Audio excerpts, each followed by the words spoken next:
திருவருகை காலம் முதல் ஞாயிறு. வலிமையான உடல்வாகு கொண்ட விறகு வெட்டி மர வியாபாரியிடம் வந்து வேலை கேட்டான். அவரும் வேலைக்கு அமர்த்தினார். நல்ல கூலியை அவரிடம் சொன்னார். அவனும் வெட்ட ஒத்துக்கொண்டான். அவரிடம் ஒரு கோடரியை கொடுத்தார். முதல் நாள் அவன் 18 மரங்களை பிளந்தான். பிறகு சாயங்காலம் மர வியாபாரியிடம் வந்து 18 மரங்களை நான் பிளந்திருக்கிறேன் என்று சொன்னவுடன் அந்த மர வியாபாரி அவரை இன்னும் உற்சாகப்படுத்தினார். அடுத்த நாளும் இவன் அதைவிட அதிகமாக இன்னும் மரங்களை பிளக்க வேண்டும் என்று வந்தான். ஆனால் அன்று 15 மரங்களை மட்டுமே பிளந்தான். அடுத்த நாள் வெறும் 10 மரங்களையே பிளந்தான். கடைசியாக அவன் எண்ணினான், தனக்கு பலம் இல்லை என்று நினைத்து நான் வேலையை விட்டு போகிறேன் என்று சொன்னபோது அந்த மர வியாபாரி அந்த மரவெட்டியிடம் கேட்டார், உன் கோடரியை கடைசியாக எப்போது கூர்மைப்படுத்தினாய் என்று கேட்டார். நான் என் மரங்களை பிளந்து போடுவதில் மும்முரமாக இருந்ததால் நான் கோடரியை கூர்மைப்படுத்தவில்லை.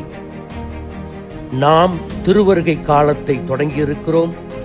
திருவருகை காலம் நமது ஆன்மீக வாழ்க்கையை கூர்மைப்படுத்திக் கொள்ளும் காலம். எப்படி கூர்மைப்படுத்துவது? இன்றைய வாசகங்கள் 3 நிலைகளில் நம்மை கூர்மைப்படுத்த அழைப்பு விடுக்கின்றன. 1 விழிப்பு, 2 காத்திருப்பு, 3 தயாரிப்பு. விழிப்பு. ஞானமடைந்த ஒரு புத்தரை ஒருவன் கேட்டான், நீங்கள் கடவுளா என்று. புத்தர் அதற்கு நான் கடவுள் அல்ல என்றார். அப்படியென்றால் நீங்கள் வான தூதரா என்று கேட்டான். அதற்கும் புத்தர் இல்லை என்றார். இறைவாக்கினரா என்று கேட்டான். அதற்கும் நான் இறைவாக்கினும் இல்லை என்று சொல்ல, பிறகு நீங்கள் யார்தான் என்று கேட்க புத்தர் நான் விழிப்பாய் இருப்பவன் என்று சொன்னார். நம்மில் பெரும்பாலோர் விழித்திருப்பதில்லை, துக்கத்தில்தான் இருக்கிறோம்.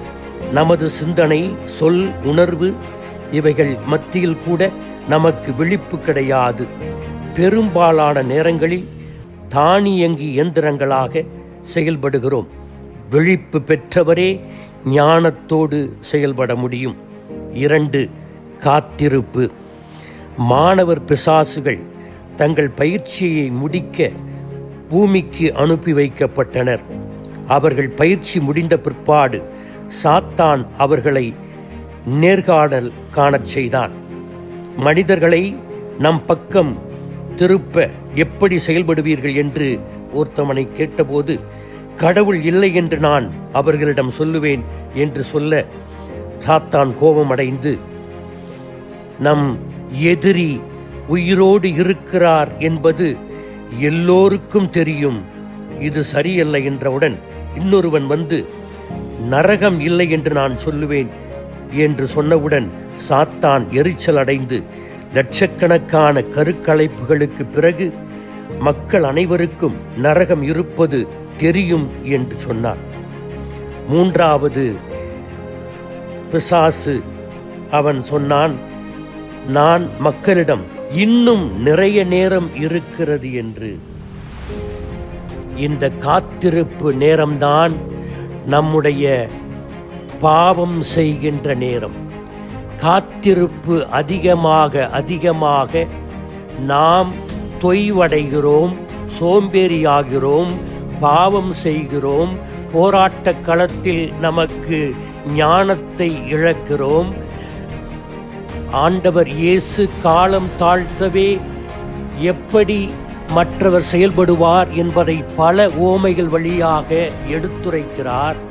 எனவே இந்த காத்திருப்பு காலம்தான் நம்மை இன்னும் கூர்மைப்படுத்திக் கொள்ள வேண்டிய ஒரு காலம்.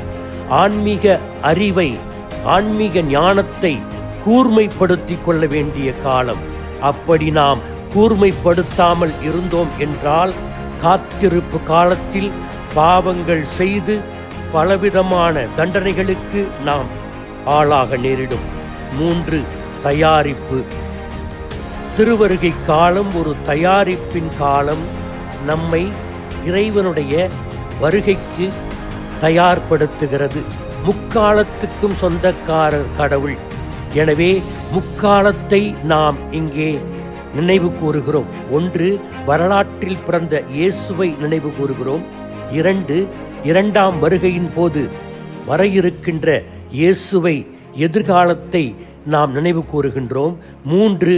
இன்று நம் உள்ளத்தில் வருகின்ற இயேசுவை நினைவு கூறுகின்றோம். இந்த முக்காலத்திற்கும் நாம் தகுந்த தயாரிப்பு செய்ய வேண்டும். திருவருகை காலம் அதற்கு சிறந்த காலம். எனவே நாம் நம்முடைய இந்த திருவருகை காலத்தில் வெளிப்புறத்திற்கு முக்கியத்துவம் கொடுப்பதை விட உட்புறத்திற்கு, ஆன்மாவிற்கு முக்கியத்துவம் கொடுத்து நமது ஆன்மாவை கூர்மைப்படுத்திக் கொள்வோம். இதனால் இயேசுவை நாம் வரவேற்க முடியும். இயேசுவும் நம்மை வரவேற்பார். ஆமீன்.